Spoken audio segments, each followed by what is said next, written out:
des épreuves, pas encore de dysfonctionnement dans les différents centres visités. Le point à Dakar, Kaolack, Ziguinchor et Tambacounda. L'État prend à bras le corps le problème de la distribution de l'eau à Dakar. Le ministre de l'Hydraulique et de l'Assainissement annonce 10 forages dans la capitale pour un coût de 22 milliards. Après les désagréments notices ces derniers jours, Mansour Faye s'est rendu dans les quartiers concernés.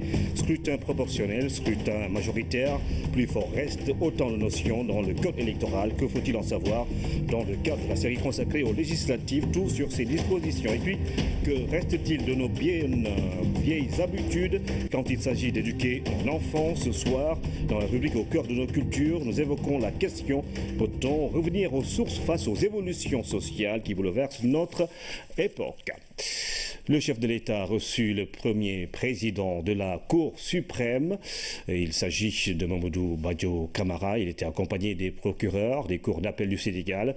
La rencontre a permis d'évoquer les préoccupations du pouvoir judiciaire pour consolider le bon fonctionnement de la justice sénégalaise. Voici Mamadou Badio Camara, premier président de la Cour suprême. C'était d'abord et avant tout une visite qu'on peut appeler de courtoisie, que des chefs de cour d'appel, les premiers présidents de cour d'appel, les procureurs généraux des cours d'appel de notre pays, accompagnés du premier président de la Cour suprême et du procureur général de la Cour suprême, et par monsieur le garde des Sceaux, ministre de la Justice, ont rendu à monsieur le président de la République, qui, faut-il le rappeler, est aussi le président du Conseil supérieur de la magistrature, dont tous les magistrats ici présents sont membres de droit. Bon, évidemment, nous avons profité de la circonstance pour faire un peu le tour des questions qui interpellent et qui intéressent non seulement les magistrats en tant que tels, mais aussi, disons, plus généralement, l'institution judiciaire et la justice, le bon fonctionnement et la crédibilité et l'autorité de la justice de notre pays. Je profite de l'occasion pour, au nom de tous mes collègues ici présents, remercier à nouveau Monsieur le Président de la République, Président du Conseil supérieur de la magistrature, pour la grande considération qu'il a toujours témoignée à l'endroit de la justice et des magistrats en particulier. Notre demande d'audience ne date pas d'une semaine. Et très vite, nous avons été reçus d'une manière particulièrement aimable. Et nous le remercions aussi et nous lui témoignons notre reconnaissance pour son écoute particulièrement attentive et bienveillante de tous les problèmes qui peuvent se poser au niveau de la justice. C'est pour dire qu'on a eu des entretiens extrêmement fructueux et nous repartons d'ici confiants que notre justice est entre de bonnes mains et elle est en voie de consolider ses acquis. Monsieur le Président de la République est très sensible. Il a été lui-même très intéressé par notre rencontre puisque aussi il souhaite être informé en temps réel des problèmes qui se posent à la justice de notre pays. Et je pense que nous sommes les mieux placés pour lui faire part de ces problèmes, après avoir pris langue évidemment et après avoir parlé à tous les magistrats qui sont derrière ces premiers présidents et ces procureurs généraux des cours d'appel. Et puis les membres du personnel de la présidence de la République ont reçu les insignes des ordres nationaux, Ordre national du Lion et Ordre national du Mérite. Il s'agit d'une cinquantaine d'agents qui ont toujours fait preuve d'engagement dans leur mission. Rougui Atouba. Un cérémonial pour un moment solennel, la reconnaissance et la célébration du dévouement et de la loyauté dans le travail. La reconnaissance du mérite citoyen par la nation est toujours un événement exceptionnel qui s'inscrit dans la promotion des valeurs humaines. Au moment où le président de la République appelle tous les compatriotes à un changement profond de comportement pour bâtir une nation prospère, solitaire et exemplaire, cette cérémonie est véritablement un hymne à la vertu que nous devons entonner ensemble pour l'émergence d'une véritable conscience citoyenne. Ces distinctions sont une précieuse récompense morale. Nous avons été distingués, c'est parce que nous avons servi la nation, mais ça nous incite à mieux encore travailler pour la nation. Reçus dans les ordres nationaux, les récipiendaires expriment humblement leur fierté. Une grande fierté au titre de tout ce que le président est en train de faire. Nous avons besoin d'être à l'image de ce qu'il pense du Sénégalais. D'abord des citoyens engagés par un devoir de responsabilité par rapport au challenge qu'il nous a fixé, qu'il a fixé au pays et qu'il envisage pour donc l'ensemble des citoyens du Sénégal. Ce choix vraiment me va droit au cœur. Ce qui est sûr, c'est que si on travaille, on récolte les fruits. Les récipiendaires qui sont illustrés dans leur travail deviennent des modèles pour toute une nation. 450 milliards pour sécuriser définitivement Dakar sur le long terme, un programme d'urgence de 22 milliards pour 10 forages, dont 2 aux parcelles assainies. Le ministre de l'Hydraulique, Mansour Faye, est allé au chevet des populations de certains quartiers de Dakar qui ont connu des difficultés dans l'approvisionnement en eau. Voici le reportage de Habib Boumbaye. Braver le chaud soleil pour aller apporter réconfort à une population privée d'eau. À Dakar, de réelles difficultés sont notées ces temps-ci dans l'approvisionnement en eau. L'eau arrive à une heure très tardive. Elle vient à partir de 1h du matin pour repartir avant 8h. Mais dans tous les cas, patienter, je crois que tôt ou tard, ce problème ne sera qu'un mauvais souvenir. Mais là, tout ce que nous voulons, c'est de ne plus vivre la situation dont Mixta a vécu. Depuis 6 ans, les gens sont restés sans eau, à souffrir matin, midi et soir. Des gens ont vendu leurs appartements pour partir. D'autres ont déménagé parce qu'on ne peut pas vivre sans eau. C'est vital. Donc maintenant, on est revenu à la civilisation. On a de l'eau et on espère que ça va durer. Autre lieu, les parcelles assainies, à l'unité 26, les populations ont guidé Mansour Faye jusque devant la maison du chef de quartier. Une bonne volonté qui a branché un robinet à partir d'un puits pour soulager les populations avec en appoint les camions citernes de l'État qui approvisionnent le quartier. Même constat aux HLM Grand Médine. Nous avons signé un contrat avec eux. Nous respectons le contrat parce que nous payons à chaque fois. Si nous manquons un mois, l'eau nous sera coupé. Si ça réitère, le monsieur de la SDE viendra ici pour arracher le compteur. Et il faudra courir derrière eux pour recevoir ce compteur à nouveau. C'est un ministre de l'Hydraulique très attentif et sensible à la situation qui est parti à la rencontre du maire des Parcelles Assainies et la population. Et c'est l'occasion pour le maire de saluer l'initiative du ministre qui est son collègue maire. Autorités, secteur privé, tous nous devons nous donner la main dans la main pour trouver des solutions. Dakar a une population démographique très importante. Donc par rapport à tout ça, maintenant nous saluons les efforts qui sont faits pour apporter des solutions et soulager les populations. Une politique du chef de l'État que Mansour Faye a déclinée dans le long terme et le court terme pour des solutions d'urgence d'approvisionnement en eau. Après avoir fait une projection sur la problématique de l'eau à Dakar. Mais aujourd'hui, en tout cas, c'est vrai, nous constatons qu'il y a un léger déficit qui s'accentue en période de chaleur, mais ce déficit est en cours de résorption parce que tout simplement, nous avons des projets à court terme, des projets immédiats pour réaliser des forages dans la zone de Yongoulen afin de pouvoir régler en tout cas ce déficit-là au niveau des quartiers et des unités impactées. En attendant que les projets donc, à court terme, c'est-à-dire Tasset qui va fournir Dakar à peu près pour 30 000 m3 jour, Bayard qui va fournir un volume aussi additionnel, ainsi donc en attendant que les projets structurants de Kermamarsar, dont en tout cas les travaux vont démarrer incessamment, et l'usine de dessalement de mer, dont les travaux vont commencer au courant de l'année 2018. Et globalement, ces deux usines, ces deux projets importants vont donner Dakar à peu près un volume de 300 000 m3 jour, c'est-à-dire à peu près un peu moins de ce que Dakar consomme présentement. Ces projets estimés à 22 milliards de francs CFA pour la réalisation de 10 forages, dont 2 aux parcelles assainies. Un chapelet de projets pour une enveloppe globale de 450 milliards de francs CFA pour définitivement sécuriser la capitale sénégalaise en eau. Nous poursuivons notre série consacrée aux élections législatives du 30 juillet prochain. Ce soir, nous revenons sur le mode de scrutin au Sénégal. Le scrutin proportionnel, le fort reste, l'égalité des suffrages, entre autres. À quoi cela renvoie-t-il? Les explications de Mama Moussagnan. L'importance démographique est significative dans l'élection de députés. Par conséquent, le mode de scrutin dépend beaucoup du nombre d'habitants dans la localité. Dans chaque département au Sénégal sont élus 7 députés au plus et 1 député au moins.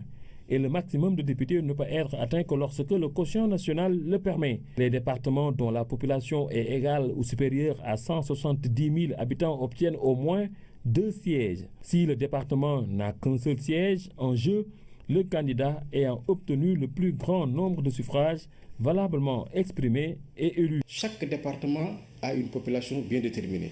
On vérifie maintenant combien de fois ce quotient national figure dans le département pour qu'on attribue autant de sièges. Mais comme je l'ai dit tout à l'heure, aucun département, quelle que soit la taille de sa population, ne peut dépasser 7. Donc c'est là le principe du plafond. Pour le scrutin proportionnel sur une liste nationale, il est appliqué le système du quotient national. On prend le nombre de suffrages valablement exprimés, c'est-à-dire l'ensemble des votes valables, aussi bien à l'intérieur du pays qu'à l'étranger, qu'on divise par le nombre de sièges, c'est-à-dire les 60. Chaque liste doit avoir un total de voix sur l'ensemble du territoire national. Donc, c'est la première répartition qui est faite. Par exemple, une liste a 500 000 voix, c'est 500 000 divisé par 50 000, ça fait 10 sièges. Il y a également ce qui est appelé plus fort reste et ce qui pourrait être aussi qualifié d'égalité de suffrage, des cas spécifiques à éclairer. On va voir quelle est la liste qui a le plus grand nombre de voix qui restent. Ça peut être une liste qui avait déjà eu des sièges sur la base de la répartition. Par exemple, si une liste a 549 900, 49 900, c'est supérieur à 49 000. Donc, sur la base de ça, on va lui ajouter un siège. Ça va lui faire 10 sièges plus 1, donc 11 sièges. Maintenant, vient celui qui a 49 voix, donc il y avait une égalité de voix. Donc, finalement, il y a un discriminant qui a été introduit. Dès l'instant que dans un département, il y a 2 listes qui ont le même nombre de voix, le code électoral a tranché en disant que les sièges ou les sièges sont attribués à la liste qui a la moyenne d'âge la plus élevée. 165 députés sont élus dans la prochaine Assemblée nationale pour 5 ans. Les pouvoirs de l'Assemblée expirent le jour de l'installation de l'Assemblée nationale nouvellement élue. Baccalauréat 2017, les candidats ont vécu les premiers moments de l'examen PADCOAC. Pour l'instant, à Pékin et à Guédiawaye, les deux villes abritent 31 centres, d'où le défi de l'organisation pour éviter tout dysfonctionnement. Ibrahim Andog. Au seul objectif, la réussite du baccalauréat général. Malgré les dispositions prises en amont, les autorités administratives sont présentes dans les différents centres pour s'informer. Au lycée Limamoulaye, rien à signaler. Vraiment, nous avions pris toutes les dispositions. Les présidents de jury se sont présentés à temps. Depuis hier, ils ont identifié leur bureau, etc. Nous avons démarré à temps et il n'y a pas eu de problème. La délégation dirigée par le préfet de Guédiawaye s'est rendue dans plusieurs centres. Dans les salles, la surveillance est au rendez-vous. Et c'est en toute quiétude que les élèves passent le bac. Vers 8 h, ouais, le dispositif était bien. On en travaille dans de bonnes conditions avec des surveillants, des feux intellectuels assez aussi. On avait tout quoi. On a bien commencé, on a commencé à l'heure. On a commencé à 8 h et les épreuves se terminent à 11 h. Et l'épreuve était abordable. La traditionnelle tournée a permis à l'inspection de Pékin-Guédiawaye d'avoir une idée sur l'organisation du bac. Partout, les surveillants sont venus en grand nombre et à l'heure. Les correcteurs sont déjà sur place. Les examens se déroulent normalement. Et si véritablement cette tendance se poursuit, nous n'aurons pas de problème au niveau donc de l'académie de Pékin-Guédiawaye. Satisfait par rapport au déroulement au début et nous osons espérer que ça va se poursuivre parce qu'il y a des innovations qui ont été apportées par l'Office du bac par rapport à la correction. Et pour toutes ces questions, je crois bien que la sécurité va suivre et que les différents présidents de jury et présidents de centre sont engagés pour que les examens du bac de cette année puissent se dérouler normalement. Les autorités espèrent de bons résultats, un optimisme qui s'explique par l'accalmie notée pendant l'année scolaire. Avec cette année scolaire apaisée, que nous aurons des résultats à la hauteur de nos attentes et à la hauteur des attentes de l'État du Sénégal et des parents. L'IA de Pikine-Guédiawaye compte 31 centres avec 57 jurys pour un total de 1905 candidats. Jusqu'à midi, aucun dysfonctionnement n'a été noté dans les différents centres visités par la délégation.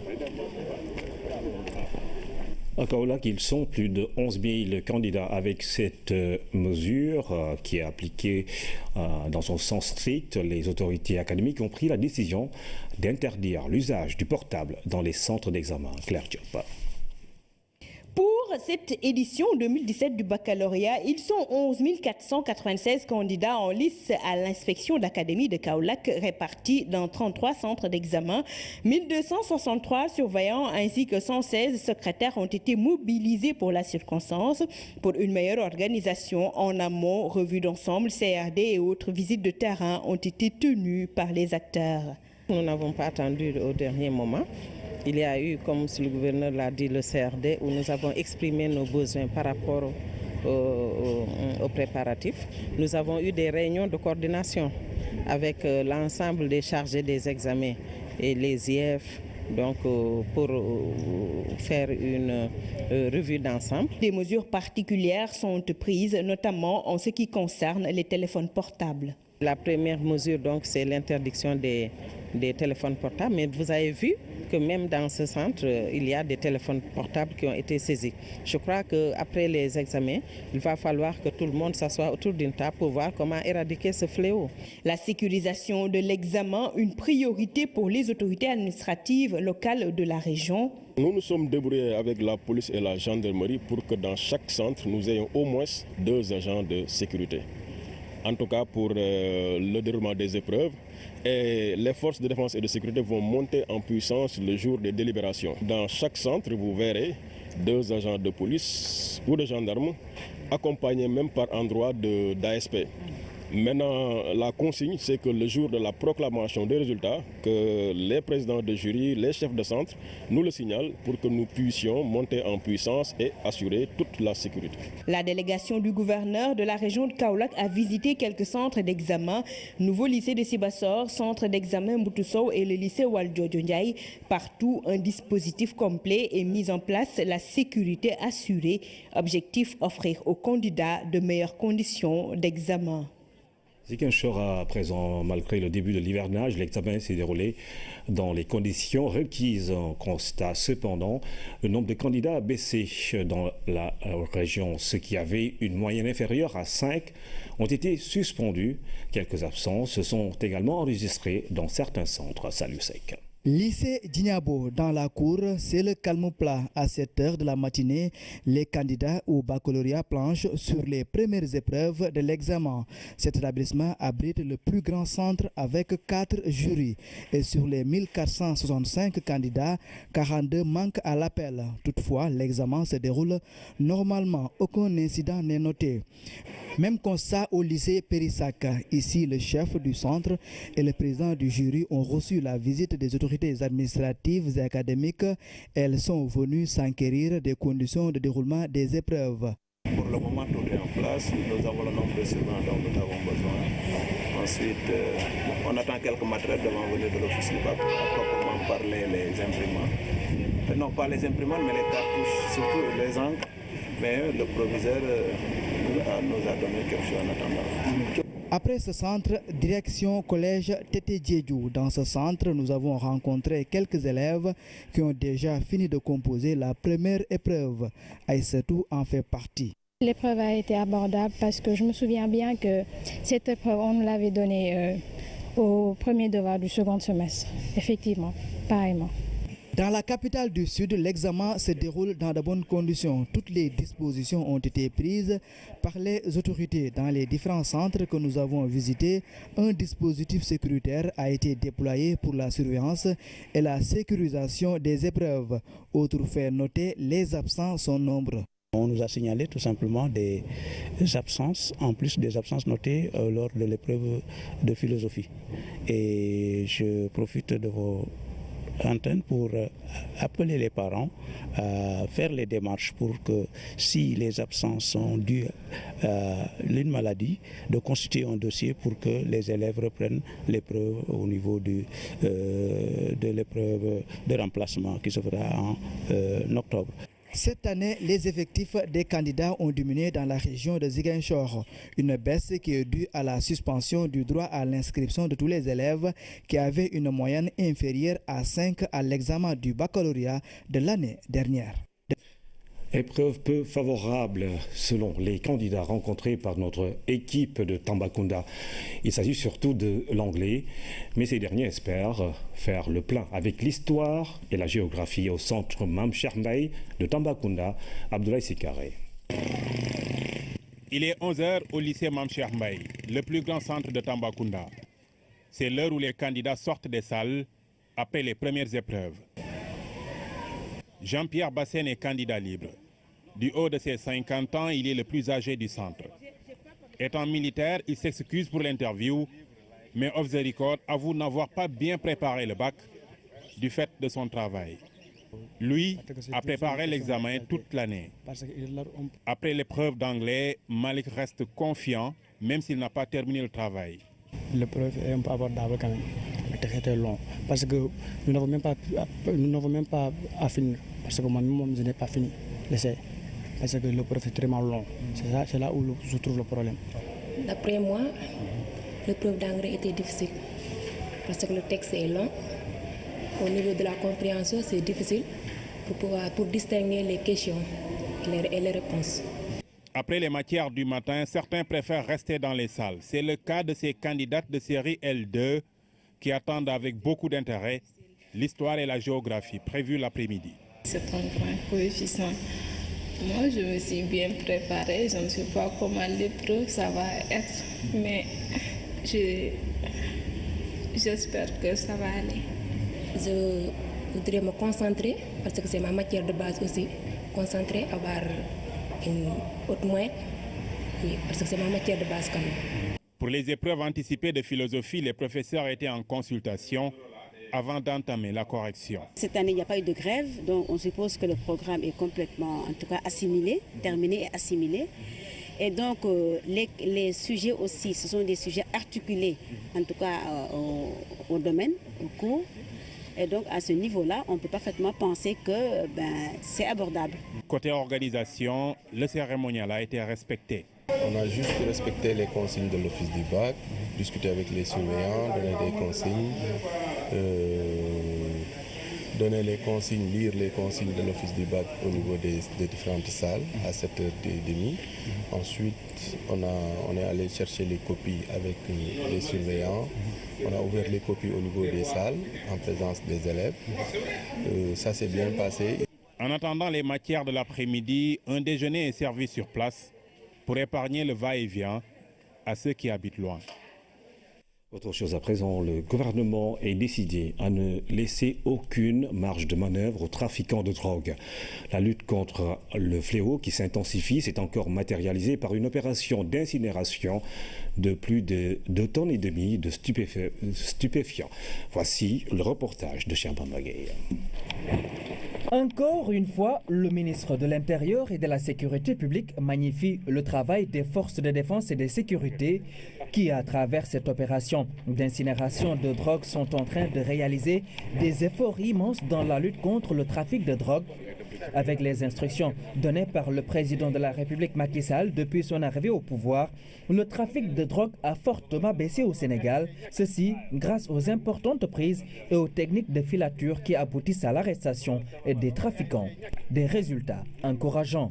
Le président de la République ñëwee def ñu jox instruction nañu ko gën a jégalante maanaam donc ñu def incinération bi au moins une fois par mois Vous avez remarqué que depuis que le président Macky Sall est au pouvoir, la lutte contre le trafic de drogue a été intensifiée.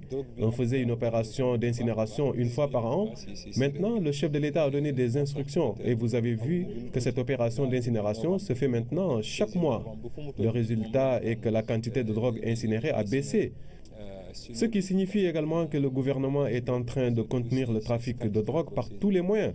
C'est la tolérance zéro dans ce sens. Parce que quand même 7 tonnes la ñu doon lakk presque saa bu nekk léegi am nañu maanaam lu motul 3 tonnes 2 tonnes et demi. Ainsi donc, les autorités, pour mieux accentuer la lutte contre le trafic de drogue, n'ont pas lésiné sur les moyens pour contenir cette pratique qui pourrait affecter l'économie nationale. Tous les moyens de dissuasion et d'intervention sont donc là pour barrer la route à tous les contrevenants. Les cheminots de Dakar-Bamako sur la voie ferroviaire étaient en grève le dimanche dernier, perturbant ainsi plusieurs axes. Un mouvement de revendication initié sans préavis dans un contexte où les États du Sénégal et du Mali sont dans une dynamique de réhabilitation de ce tronçon interétatique. Le directeur général de la société DMF s'est prononcé sur la question. Joseph Gabriel Sambou a déploré la démarche des travailleurs tout en restant, dit-il, disponible au dialogue. Le voici au micro de Lamine Touré.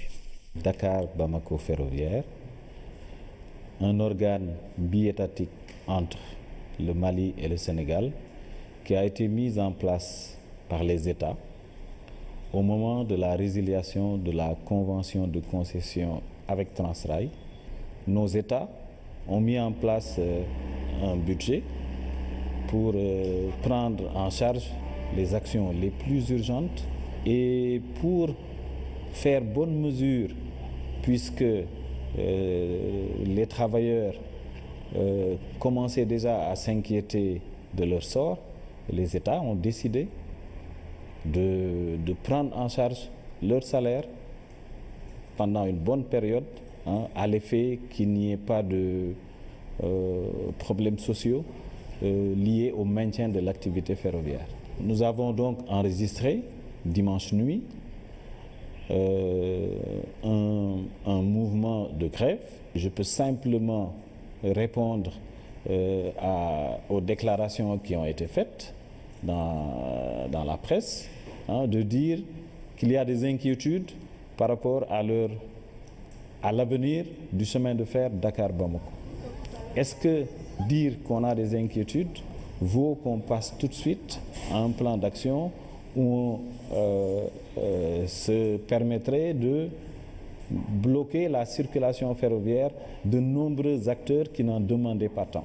Est-ce que vous avez donné à l'autorité le temps de recevoir votre demande d'audience et de programmer à vous rencontrer pour discuter de vos problèmes?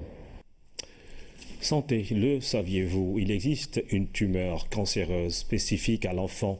C'est le rétinoblastome, une atteinte pouvant conduire à la cécité si elle est diagnostiquée tardivement. Au Sénégal, seuls 50% des cas qui arrivent à l'hôpital sont guéris.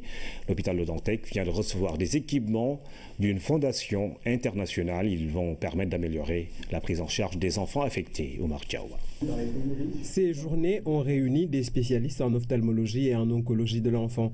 C'est que contrairement à ce qu'un grand nombre peut penser, le cancer n'épargne pas les enfants dont les moins chanceux présentent une tumeur dès la naissance. Une bonne partie du grand public ne sait pas que les enfants font des cancers.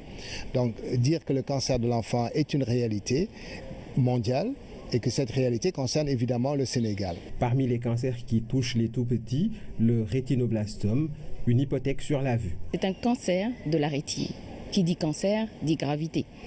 Donc c'est une tumeur de la rétine et en plus c'est une tumeur qui survient chez les jeunes enfants. Les enfants entre 0 et 5 ans.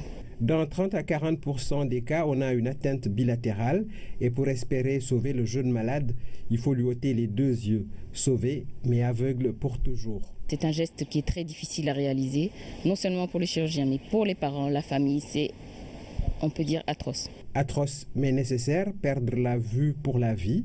Et pour éviter d'en arriver à cet extrême, le diagnostic précoce reste salutaire. Ce diagnostic précoce des enfants permettra d'augmenter le taux de guérison, probablement pas atteindre même 80% des pays développés où quand même il y a des moyens très très modernes que nous n'avons pas. Au CHU Le Dantec, les taux de guérison sont de l'ordre de 50% aujourd'hui, mais on fait mieux ailleurs. En France, et maintenant, c'est la seule tumeur pour laquelle on puisse dire cela. Chez l'enfant comme chez l'adulte, on guérit 100% des enfants atteints de rétinoblastome. Ce qui fait la différence, ce sont les moyens et la prise en charge précoce. L'arrivée de partenaires dans ce champ de vision thérapeutique n'est que bien accueillie. En 11 ans, grâce à My Child Matters, il y a eu 55 projets qui ont été mis en œuvre dans 42 pays d'Afrique, d'Asie et d'Amérique latine. Et plus de 50 000 enfants atteints de cancer dans les pays pauvres ont pu ainsi être pris en charge et plus de 15 000 professionnels de santé ont pu être formés. Ce soutien en matériel et en formation suscite un gros espoir chez les malades et les personnels soignants. Mais il reste du chemin car chaque année il est attendu au Sénégal quelques 800 cas de cancer de l'enfant pour des capacités d'accueil largement inférieures au seul CHU Le Dantec. Avant, l'éducation des enfants était l'affaire de toute la communauté dans les villages, notamment. Avec la modernité, les nouveaux comportements bousculent le système traditionnel et on assiste de plus en plus à la dépravation des mœurs. Le retour aux sources est-il possible? Coup d'œil dans la rubrique Au cœur de nos cultures avec Fatou Diouf. Debo Souka Diop, le sentiment d'une privilégiée pour avoir été élevée par sa propre mère. C'est dans le registre traditionnel africain. Grandir dans les girons de sa mère est le meilleur que peut attendre un enfant. En retour, elle lui rend hommage à travers ce livre. Il y avait une autorité. Bon, les parents étaient très à l'aise dans leur autorité. Et le couple, le papa et la maman formaient un bloc. Parce que les décisions étaient prises par mon père, annoncées par mon père, mais je sais qu'il en avait auparavant discuté avec ma mère. Mais jamais de conflit entre les deux devant les enfants. Ils trouvaient un consensus et le père prenait les décisions et tout le monde se conformait. Nous sommes vers 1960. À cette époque, éduquer un enfant, c'est lui transmettre des valeurs et des qualités morales. Et cette tâche était dévolue à toute la communauté. L'éducation n'était pas le seul apanage des parents. Bon, nous vivions avec notre grand-mère paternelle, la maman de notre papa, qui n'était pas du tout une grand-mère gâteau, hein. Elle était assez sévère et elle avait un œil sur nous. Bon, je crois qu'elle était un peu les yeux de mon père. Parce que quand mon père disait par exemple, il paraît que tu t'habilles court, je crois que c'est ma grand-mère qui lui soufflait des trucs comme ça. Et il essayait d'y mettre un terme. Donc c'était toute la famille qui éduquait. Toute la famille qui éduquait. On n'envoyait jamais un enfant demander. On l'envoyait toujours donner. Pour que l'enfant n'ait pas l'habitude de tendre la main. On n'envoyait jamais un enfant emprunter. On l'envoyait payer des dettes.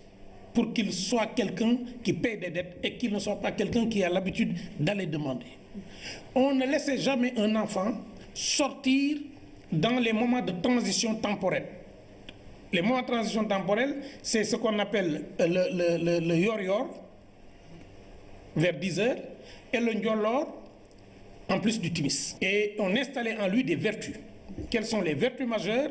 C'est les vertus de dignité, les vertus d'humilité, les vertus de vérité et les vertus du travail.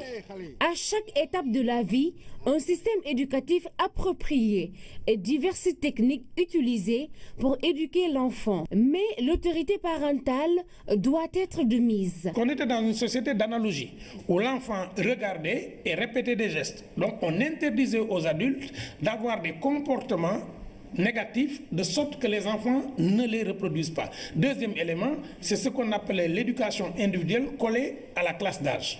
Il y avait une stratification qui fait que l'enfant n'était jamais seul. Son projet éducatif est un projet avec les gens de sa génération. C'est pourquoi il y avait de 0 à 7 ans une transmission d'émotions et de sensations par la mère. À partir de 7 ans, l'enfant était éduqué par toute la cour. Et là, les CLB, les adultes, prenaient le relais de la mère.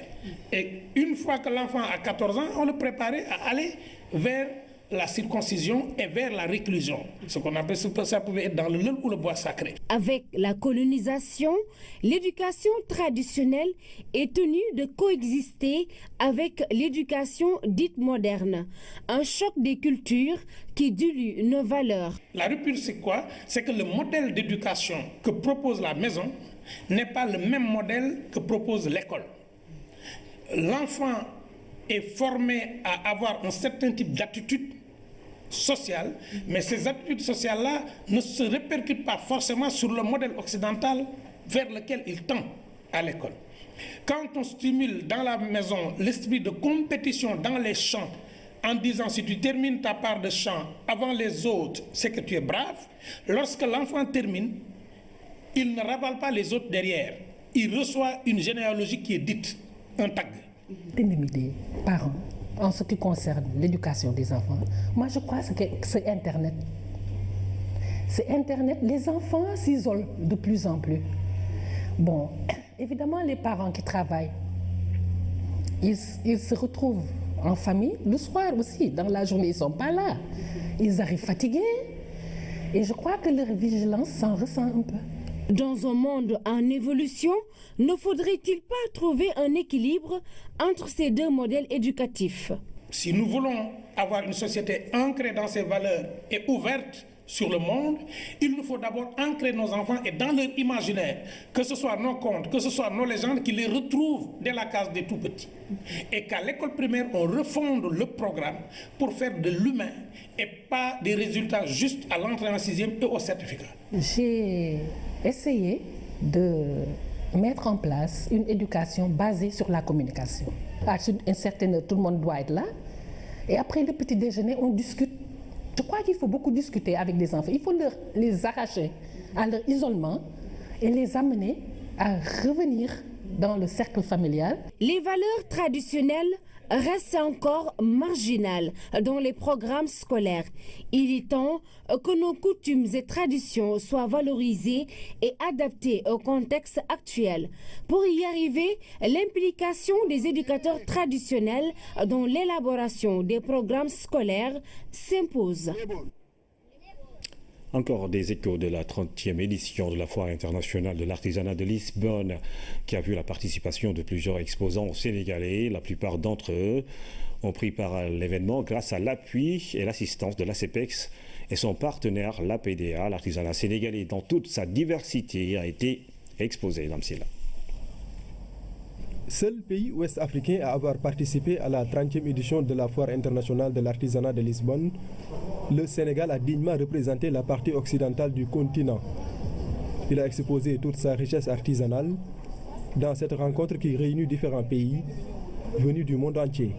Les retombées seront énormes parce que vous voyez ici, il y a de la vente directe, ça marche. Les produits sortent parce qu'il y a des milliers et des milliers de visiteurs.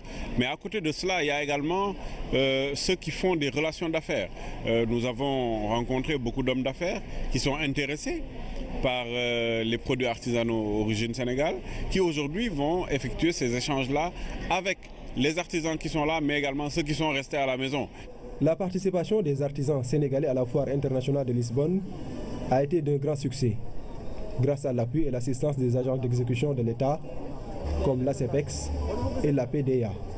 Nous voulons pérenniser cette expérience. C'est bénéfique pour les artisans, c'est bénéfique pour nous, les agents d'exécution, qui allons mutualiser nos efforts et nos énergies, mais bien entendu aussi nos finances.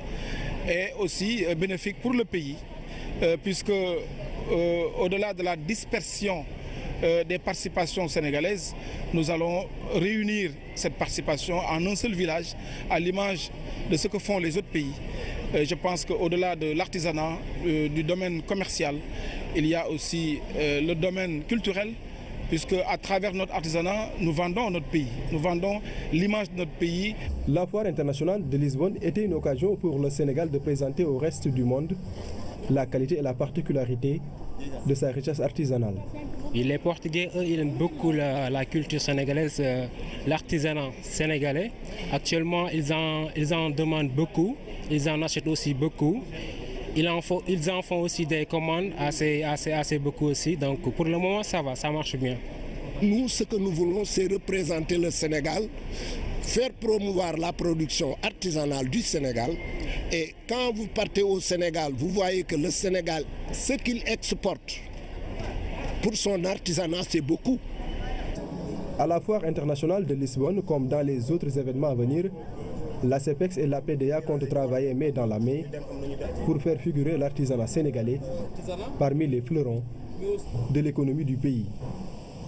L'actualité internationale sous forme de brèves illustrées nous mène au Bangladesh, en France et en Éthiopie, où le 29e sommet de l'Union africaine a été clôturé cet après-midi. Le récit de Philomène Constance-Tiagne. Au dernier jour du 29e sommet de l'Union africaine, beaucoup d'avancées notées faites par les chefs d'État réunis dans la capitale éthiopienne. Ils sont revenus sur le conflit territorial qui oppose Djibouti à l'Érythrée sur la mer Rouge, la réforme de l'Union africaine et surtout le projet de son autofinancement a été aussi abordé. Autre annonce de cette rencontre, le président du Rwanda, Paul Kagame, devrait prendre la présidence tournante de l'organisation l'an prochain en 2018. Cependant, cela n'a pas encore été officialisé. Le Premier ministre français est entré en jeu au lendemain de l'adresse du président Macron devant le Parlement français. Édouard Philippe s'est présenté aux élus du peuple pour présenter son discours de politique générale. Pour son grand oral, il a été entendu particulièrement sur la question des réformes économiques et sociales dont le chef de l'État s'est contenté d'énumérer les grands objectifs. Le Premier ministre Édouard Philippe a obtenu la confiance de l'Assemblée avec 370 voix pour 67 contre. Au Bangladesh, un nouveau drame est survenu dans une usine de textile près de Dakar. 10 personnes ont été tuées. L'explosion d'une chaudière serait à l'origine. Des dizaines d'employés étaient présents sur les lieux. Alors qu'il y aurait encore des disparus, les recherches et sauvetages sont toujours en cours. Il est fort probable que le bilan s'alourdisse. A souligné que l'usine appartient au groupe bangladais Multifab qui fabrique des vêtements en maille pour des distributeurs en Europe et en Russie. C'est la fin de cette édition, mesdames et messieurs. Merci encore une fois de suivre l'actualité tous les jours sur la première chaîne de télévision sénégalaise.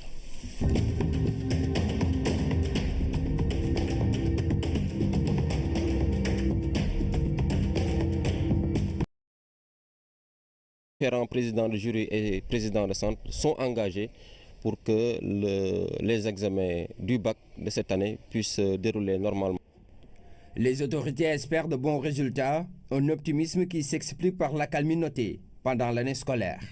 Avec cette année scolaire apaisée, que nous aurons des résultats à la hauteur de nos attentes et à la hauteur des attentes de l'État du Sénégal et des parents.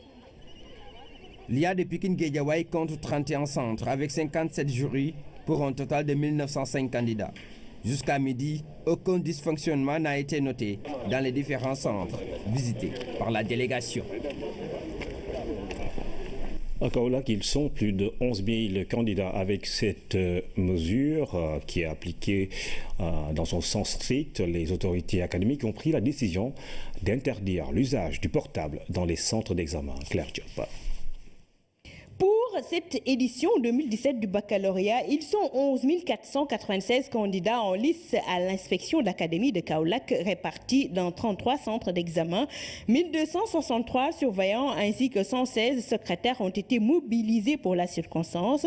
Pour une meilleure organisation en amont, revue d'ensemble, CRD et autres visites de terrain ont été tenues par les acteurs. Nous n'avons pas attendu au dernier moment. Il y a eu, comme le gouverneur l'a dit, le CRD où nous avons exprimé nos besoins par rapport aux préparatifs. Nous avons eu des réunions de coordination avec l'ensemble des chargés des examens et les IF donc pour faire une revue d'ensemble. Des mesures particulières sont prises, notamment en ce qui concerne les téléphones portables. La première mesure, donc, c'est l'interdiction des téléphones portables. Mais vous avez vu que même dans ce centre, il y a des téléphones portables qui ont été saisis. Je crois qu'après les examens, il va falloir que tout le monde s'assoie autour d'une table pour voir comment éradiquer ce fléau. La sécurisation de l'examen, une priorité pour les autorités administratives locales de la région. Nous nous sommes débrouillés avec la police et la gendarmerie pour que dans chaque centre, nous ayons au moins 2 agents de sécurité. En tout cas pour le déroulement des épreuves. Et les forces de défense et de sécurité vont monter en puissance le jour des délibérations. Dans chaque centre, vous verrez 2 agents de police ou de gendarmes, accompagnés même par endroit d'ASP. Maintenant, la consigne, c'est que le jour de la proclamation des résultats, que les présidents de jury, les chefs de centre nous le signalent pour que nous puissions monter en puissance et assurer toute la sécurité. La délégation du gouverneur de la région de Kaolack a visité quelques centres d'examen, nouveau lycée de Sibassor, centre d'examen Mboutoussow et le lycée Waldjojo Ndiaye. Partout, un dispositif complet est mis en place, la sécurité assurée. Objectif, offrir aux candidats de meilleures conditions d'examen. Ziguinchor à présent, malgré le début de l'hivernage, l'examen s'est déroulé dans les conditions requises. On constate cependant le nombre de candidats a baissé dans la région. Ceux qui avaient une moyenne inférieure à 5 ont été suspendus. Quelques absences se sont également enregistrées dans certains centres. Salut sec. Lycée d'Ignabo, dans la cour, c'est le calme plat. À 7 heures de la matinée, les candidats au baccalauréat planchent sur les premières épreuves de l'examen. Cet établissement abrite le plus grand centre avec 4 jurys. Et sur les 1465 candidats, 42 manquent à l'appel. Toutefois, l'examen se déroule. Qui sont derrière ces premiers présidents et ces procureurs généraux des cours d'appel. Et puis les membres du personnel de la présidence de la République ont reçu les insignes des ordres nationaux, Ordre national du Lion et Ordre national du Mérite. Il s'agit d'une 50aine d'agents qui ont toujours fait preuve d'engagement dans leur mission. Rougui Atouba. Un cérémonial pour un moment solennel, la reconnaissance et la célébration du dévouement et de la loyauté dans le travail. La reconnaissance du mérite citoyen par la nation est toujours un événement exceptionnel qui s'inscrit dans la promotion des valeurs humaines. Au moment où le président de la République appelle tous les compatriotes à un changement profond de comportement pour bâtir une nation prospère, solitaire et exemplaire, cette cérémonie est véritablement un hymne à la vertu que nous devons entonner ensemble pour l'émergence d'une véritable conscience citoyenne. Ces distinctions sont une précieuse récompense morale. Nous avons été distingués, c'est parce que nous avons servi la nation, mais ça nous incite à mieux encore travailler pour la nation. Reçus dans les ordres nationaux, les récipiendaires expriment humblement leur fierté. Une grande fierté au titre de tout ce que le président est en train de faire. Nous avons besoin d'être à l'image de ce qu'il pense du Sénégalais. D'abord des citoyens engagés par un devoir de responsabilité par rapport au challenge qu'il nous a fixé, qu'il a fixé au pays et qu'il envisage pour donc l'ensemble des citoyens du Sénégal. Ce choix vraiment me va droit au cœur. Ce qui est sûr, c'est que si on travaille, on récolte les fruits. Les récipiendaires qui sont illustrés dans leur travail deviennent des modèles pour toute une nation. 450 milliards pour sécuriser définitivement Dakar sur le long terme, un programme d'urgence de 22 milliards pour 10 forages, dont 2 aux parcelles assainies. Le ministre de l'Hydraulique, Mansour Faye, est allé au chevet des populations de certains quartiers de Dakar qui ont connu des difficultés dans l'approvisionnement en eau. Voici le reportage de Habibou Mbaye. Braver le chaud soleil pour aller apporter réconfort à une population privée d'eau. À Dakar, de réelles difficultés sont notées ces temps-ci dans l'approvisionnement en eau. L'eau arrive à une heure très tardive. Elle vient à partir de 1h du matin pour repartir avant 8h. Mais dans tous les cas, patienter, je crois que tôt ou tard, ce problème ne sera qu'un mauvais souvenir. Mais là, tout ce que nous voulons, c'est de ne plus vivre la situation dont Mixta a vécu. Depuis 6 ans, les gens sont restés sans eau, à souffrir matin, midi et soir. Des gens ont vendu leurs appartements pour partir. D'autres ont déménagé parce qu'on ne peut pas vivre sans eau. C'est vital. Donc maintenant, on est revenu à la civilisation. On a de l'eau et on espère que ça va durer. Autre lieu, les parcelles assainies, à l'unité 26, les populations ont guidé Mansour Faye jusque devant la maison du chef de quartier. Une bonne volonté qui a branché un robinet à partir d'un puits pour soulager les populations avec en appoint les camions citernes de l'État qui approvisionnent le quartier. Même constat aux HLM Grand Médine. Nous avons signé un contrat avec eux. Nous respectons le contrat parce que nous payons à chaque fois. Si nous manquons un mois, épreuves, pas encore de dysfonctionnement dans les différents centres visités. Le point à Dakar, Kaolack, Ziguinchor et Tambacounda. L'État prend à bras le corps le problème de la distribution de l'eau à Dakar. Le ministre de l'Hydraulique et de l'Assainissement annonce 10 forages dans la capitale pour un coût de 22 milliards. Après les désagréments notifiés ces derniers jours, Mansour Faye s'est rendu dans les quartiers concernés. Scrutin proportionnel, scrutin majoritaire, plus fort reste, autant de notions dans le code électoral. Que faut-il en savoir dans le cadre de la série consacrée aux législatives, tout sur ces dispositions? Et puis, que reste-t-il de nos vieilles habitudes quand il s'agit d'éduquer l'enfant? Ce soir, dans la rubrique Au cœur de nos cultures, nous évoquons la question: peut-on revenir aux sources face aux évolutions sociales qui bouleversent notre époque? Le chef de l'État a reçu le premier président de la Cour suprême. Il s'agit de Mamadou Badio Camara. Il était accompagné des procureurs des cours d'appel du Sénégal. La rencontre a permis d'évoquer les préoccupations du pouvoir judiciaire pour consolider le bon fonctionnement de la justice sénégalaise. Voici Mamadou Badio Camara, premier président de la Cour suprême. C'était d'abord et avant tout une visite qu'on peut appeler de courtoisie, que des chefs de cour d'appel, les premiers présidents de cour d'appel, les procureurs généraux des cours d'appel de notre pays, accompagnés du premier président de la Cour suprême et du procureur général de la Cour suprême, et par M. le garde des Sceaux, ministre de la Justice, ont rendu à M. le président de la République, qui, faut-il le rappeler, est aussi le président du Conseil supérieur de la magistrature, dont tous les magistrats ici présents sont membres de droit. Bon, évidemment, nous avons profité de la circonstance pour faire un peu le tour des questions qui interpellent et qui intéressent non seulement les magistrats en tant que tels, mais aussi, disons, plus généralement, l'institution judiciaire et la justice, le bon fonctionnement et la crédibilité et l'autorité de la justice de notre pays. Je profite de l'occasion pour, au nom de tous mes collègues ici présents, remercier à nouveau Monsieur le Président de la République, Président du Conseil supérieur de la magistrature, pour la grande considération qu'il a toujours témoignée à l'endroit de la justice et des magistrats en particulier. Notre demande d'audience ne date pas d'une semaine.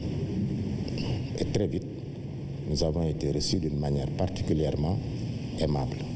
Et nous le remercions aussi et nous lui témoignons notre reconnaissance pour son écoute particulièrement attentive et bienveillante de tous les problèmes qui peuvent se poser au niveau de la justice. C'est pour dire qu'on a eu des entretiens extrêmement fructueux et nous repartons d'ici confiants que notre justice est entre de bonnes mains et elle est en voie de consolider ses acquis. Monsieur le Président de la République est très sensible. Il a été lui-même très intéressé par notre rencontre puisque aussi il souhaite être informé en temps réel des problèmes qui se posent à la justice de notre pays. Et je pense que nous sommes les mieux placés pour lui faire part de ces problèmes après avoir pris langue évidemment et après avoir parlé à tous les magistrats. Voilà, aussi bien à l'intérieur du pays qu'à l'étranger, qu'on divise par le nombre de sièges, c'est-à-dire les 60. Chaque liste doit avoir un total de voix sur l'ensemble du territoire national. Donc, c'est la première répartition qui est faite. Par exemple, une liste à 500 000 voix, c'est 500 000 divisé par 50 000, ça fait 10 sièges. Il y a également ce qui est appelé plus fort reste et ce qui pourrait être aussi qualifié d'égalité de suffrage, des cas spécifiques à éclairer. On va voir quelle est la liste qui a le plus grand nombre de voix qui restent. Ça peut être une liste qui avait déjà eu des sièges sur la base de la répartition. Par exemple, si une liste a 549 900, 49 900, c'est supérieur à 49 000. Donc, sur la base de ça, on va lui ajouter un siège. Ça va lui faire 10 sièges plus 1, donc 11 sièges. Maintenant, vient celui qui a 49 voix, donc il y avait une égalité de voix. Donc, finalement, il y a un discriminant qui a été introduit. Dès l'instant que dans un département, il y a 2 listes qui ont le même nombre de voix, le code électoral a tranché en disant que les sièges ou les sièges sont attribués à la liste qui a la moyenne d'âge la plus élevée. 165 députés sont élus dans la prochaine Assemblée nationale pour 5 ans. Les pouvoirs de l'Assemblée expirent le jour de l'installation de l'Assemblée nationale nouvellement élue. Baccalauréat 2017, les candidats ont vécu les premiers moments de l'examen PADCOAC. Pour l'instant, à Pékin et à Guédiawaye, les 2 villes abritent 31 centres, d'où le défi de l'organisation pour éviter tout dysfonctionnement. Ibrahim Andog. Au seul objectif, la réussite du baccalauréat général. Malgré les dispositions prises en amont, les autorités administratives sont présentes dans les différents centres pour s'informer. Au lycée Limamoulaye, rien à signaler. Vraiment, nous avions pris toutes les dispositions. Les présidents de jury se sont présentés à temps. Depuis hier, ils ont identifié leur bureau, etc. Nous avons démarré à temps et il n'y a pas eu de problème. La délégation dirigée par le préfet de Guédiawaye s'est rendue dans plusieurs centres. Dans les salles, la surveillance est au rendez-vous. Et c'est en toute quiétude que les élèves passent le bac. Vers 8 h, ouais, le dispositif était bien. On en travaille dans de bonnes conditions avec des surveillants, des faux intercalaires assez aussi.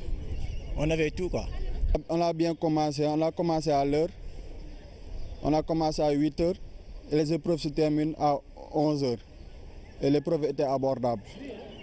La traditionnelle tournée a permis à l'inspection de Pékin-Guédiawaye d'avoir une idée sur l'organisation du bac. Partout, les surveillants sont venus en grand nombre et à l'heure. Les correcteurs sont déjà sur place. Les examens se déroulent normalement. Et si véritablement cette tendance se poursuit, nous n'aurons pas de problème au niveau donc de l'académie de Pékin-Guédiawaye. Satisfait par rapport au déroulement au début et nous osons espérer que ça va se poursuivre parce qu'il y a des innovations qui ont été apportées par l'Office du bac par rapport à la correction. Et pour toutes ces questions, je crois bien que la sécurité va suivre et que les défis seront coupés. Si ça réitère, le monsieur de la SDE viendra ici pour arracher le compteur. Et il faudra courir derrière eux pour recevoir ce compteur à nouveau. C'est un ministre de l'hydraulique très attentif et sensible à la situation qui est parti à la rencontre du maire des Parcelles Assainies et la population. Et c'est l'occasion pour le maire de saluer l'initiative du ministre qui est son collègue maire. Autorités, secteur privé, tous nous devons nous donner la main dans la main pour trouver des solutions. Dakar a une population démographique très importante. Donc par rapport à tout ça, maintenant nous saluons les efforts qui sont faits pour apporter des solutions et soulager les populations. Une politique du chef de l'État que Mansour Faye a déclinée dans le long terme et le court terme pour des solutions d'urgence d'approvisionnement en eau. Après avoir fait une projection sur la problématique de l'eau à Dakar. Mais aujourd'hui, en tout cas, c'est vrai, nous constatons qu'il y a un léger déficit qui s'accentue en période de chaleur, mais ce déficit est en cours de résorption parce que tout simplement, nous avons des projets à court terme, des projets immédiats pour réaliser des forages dans la zone de Yemboulen afin de pouvoir régler en tout cas ce déficit-là au niveau des quartiers et des unités impactées. En attendant que les projets donc, à court terme, c'est-à-dire Tasset qui va fournir Dakar à peu près pour 30 000 m3 jour, Baya qui va fournir un volume aussi additionnel, ainsi donc en attendant que les projets structurants de Kermamarsar, dont en tout cas les travaux vont démarrer incessamment, et l'usine de dessalement de mer, dont les travaux vont commencer au courant de l'année 2018. Et globalement, ces deux usines, ces deux projets importants vont donner Dakar à peu près un volume de 300 000 m3, c'est-à-dire à peu près un peu moins de ce que Dakar consomme présentement. Ces projets estimés à 22 milliards de francs CFA pour la réalisation de 10 forages, dont 2 aux parcelles Asseni. Un chapelet de projets pour une enveloppe globale de 450 milliards de francs CFA pour définitivement sécuriser la capitale sénégalaise en eau.